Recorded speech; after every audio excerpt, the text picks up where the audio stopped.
In July 1990, Cyprus submitted an official application for full membership to the then European Economic Community. After 14 years, Cyprus became a full member of the EU in May 2004. In 2007, Cyprus applied for full membership of the European Monetary Union. In order to join the euro, Cyprus had to meet the economic indicators prescribed by the Maastricht Treaty. And it did. In 2007, the country had a gross domestic product, or GDP, of 15.8 billion euro, meaning that it produced products and services worth 15.8 billion. It also owed 8.4 billion euro. In economic terms, Cyprus's debt was 53% of its GDP, well within the 60% threshold set by the treaty. The government's tax income was 7.1 billion and its expenditure 6.5, thus producing a profit or a surplus of 0.5 billion, amounting to 3.5% of its GDP, higher than most EU countries, including Germany. The Maastricht Treaty accepts up to a loss of 3%. Therefore, Cyprus was 6.5 percentage points above the deficit threshold set by the treaty. Having met the Maastricht indicators, Cyprus joins the Economic and Monetary Union and adopts the euro on the 1st of January 2008. As an EMU member, Cyprus enjoyed debt levels far below the European average and even below Germany's. On September 15, 2008, Lehman Brothers, the investment bank, collapsed, triggering a global financial crisis. Nevertheless, Cyprus continued to ride a bubble of prosperity, and fears of the economic being hit by the global financial crisis were played down by the then president and high-ranking officials, including the then Minister of Finance. Having no exposure in the US toxic mortgage investments, there was a delusion that the crisis would not affect the island. Public spending continued to grow aggressively in the form of benefits and public sector payroll increases, guided by the government's pre-electoral commitments, even though the tax income started falling as tourism got impacted by the global crisis and housing slowed down. Meanwhile, the rise of the island as a financial centre, given its low corporate tax rate, its many tax treaties and traditional, highly skilled services-orientated workforce, also helped build relationships and trust with foreign companies who saw Cyprus as a safe European alternative to other tax havens. The growing number of business transactions going through the Cypriot banking system and the influx of foreign deposits encouraged Cypriot banks to give out more loans and expand aggressively in other countries, mainly Greece. A direct result of the abundance of loans was the fueling of a housing bubble and an increasingly overheating economy in Cyprus. Housing prices rose 50% since 2006, and private loans reached the second highest ratio per GDP in Europe, higher than Greece. In 2009, the new socialist government in Greece revised the estimate of the government budget deficit for 2009, nearly doubling the existing estimate of 6.7% to 12.7% of GDP. This cast a heavy shadow on Greece's debt sustainability, triggering a series of downgrades by credit rating agencies. Greece's cost of borrowing from the market increased with a rapid rate. In April 2010, Greece asked for a bailout from the EU and the IMF after being unable to borrow from the international markets. The debt that other countries, banks and individuals had lent the Greek government, in the form of Greek bonds, was getting riskier each day. Meanwhile, the two big Cyprus banks continued their aggressive expansion. By December 2010, 30% of all Bank of Cyprus and 43% of all Laigis loans were in Greece. In the last 9 months of 2010, the two Cypriot banks also grew their Greek bond holding by 20% to €5.8 billion.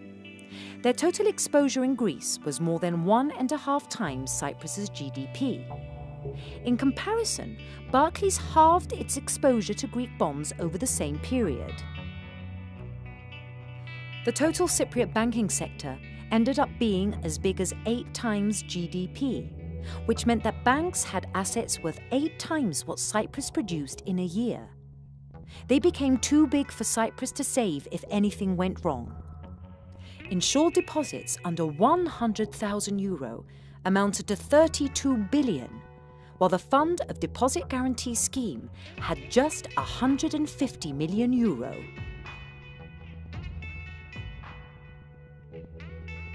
In the same year, with a deficit as high as 5.3% of GDP and forecasted to worsen, the EU put Cyprus under financial supervision.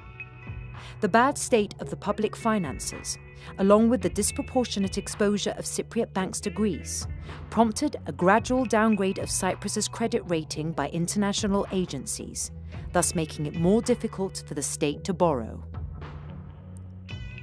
Finally, in May 2011, the cost of credit from international markets reached such high levels that it was impossible for Cyprus to borrow. In the same year, an explosion near the main electricity power plant in Cyprus wiped out 53% of the island's electricity production and amounted to heavy human and financial losses.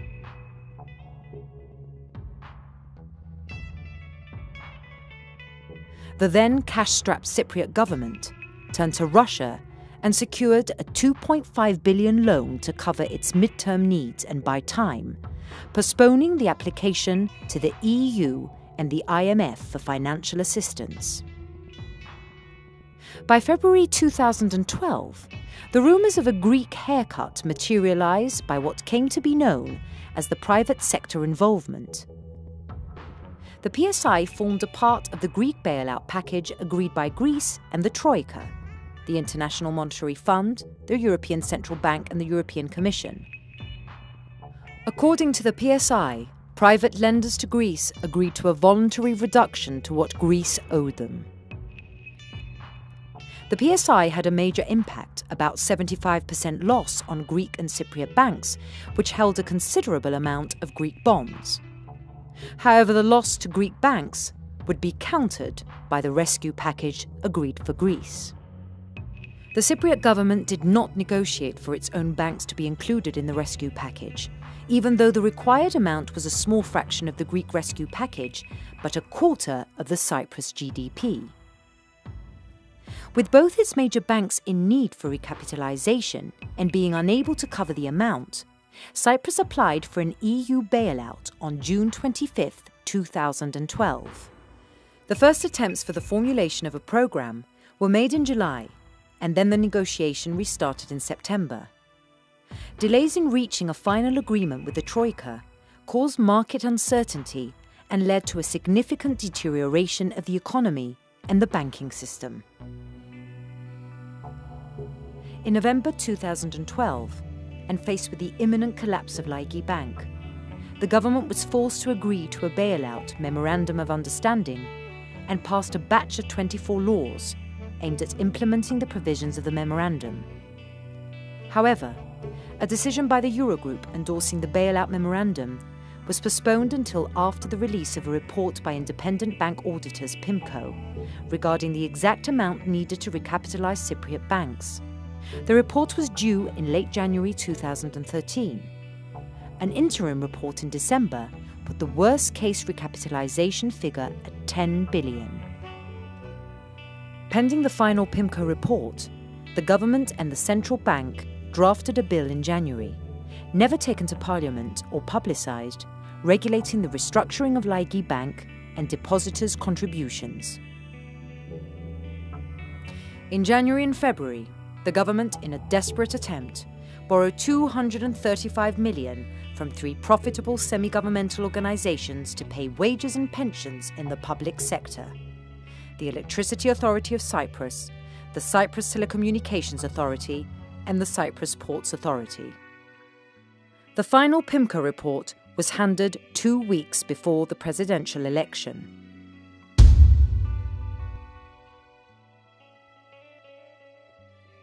In February, Cyprus elected a new president.